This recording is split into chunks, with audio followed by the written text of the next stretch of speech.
大家好，歡迎收睇 Jessie Cat 澳洲生活。今日我又嚟同大家傾下澳洲嘅日常消費啦。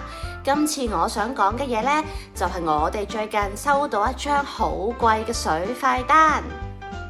一開始打開呢張單嘅時候，我仲以為自己睇錯，因為呢張水費單居然要342蚊喎。呢張水費單嘅價錢絕對係破咗我喺澳洲咁多年嚟嘅記錄㗎。曾幾何時呢，我嘅水費單呢淨係2位數字嘅啫。直到後來生咗 Luna 呢，人多咗，咁水用量就慢慢多啦。但係從來都未試過好似今次咁樣要去到300幾蚊㗎。開頭我嚇咗一跳嘅，但係諗真啲呢，我就發現原來係有原因㗎啦。其實就係同我哋嘅淋花系統有關。喺澳洲，大家嘅花園淋花嘅時間呢，其實水務署係有一個建議嘅 schedule 㗎。如果唔跟佢哋建議嘅 schedule 嘅話呢，係有機會俾人罰款嘅。咁喺我哋啱啱搬入嚟呢間屋嘅時候呢，前院同埋後院都係啱啱整好。嗰個時候 landscape 公司就同我哋講過呢，一個新嘅花園呢，一開始係需要用多啲水㗎，要等所有植物啊、泥土啊嗰啲 settle down 同埋 establish。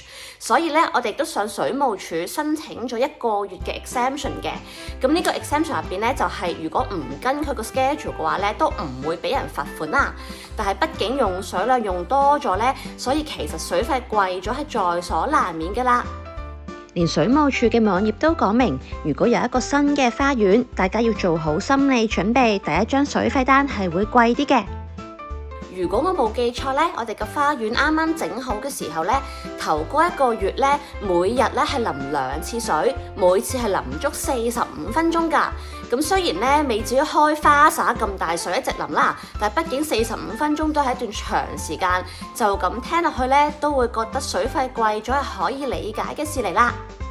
最緊要就係呢一件事係水務署認可嘅。有啲人聽到點解澳洲政府連人哋淋花時間都要管呢？可能就覺得佢哋管得好嚴，但係其實呢，咁都係情有可原嘅事嚟㗎。因為澳洲唔係一個雨帶國家，落雨呢係冇香港咁多㗎，所以呢都曾經出現過限水令等等嘅情況嘅。於是呢，澳洲政府對於每一戶嘅用水量呢都會管得嚴少少啦。水費單上面寫明，如果用水量超過某一個數字，每1000升水仲會更加貴添。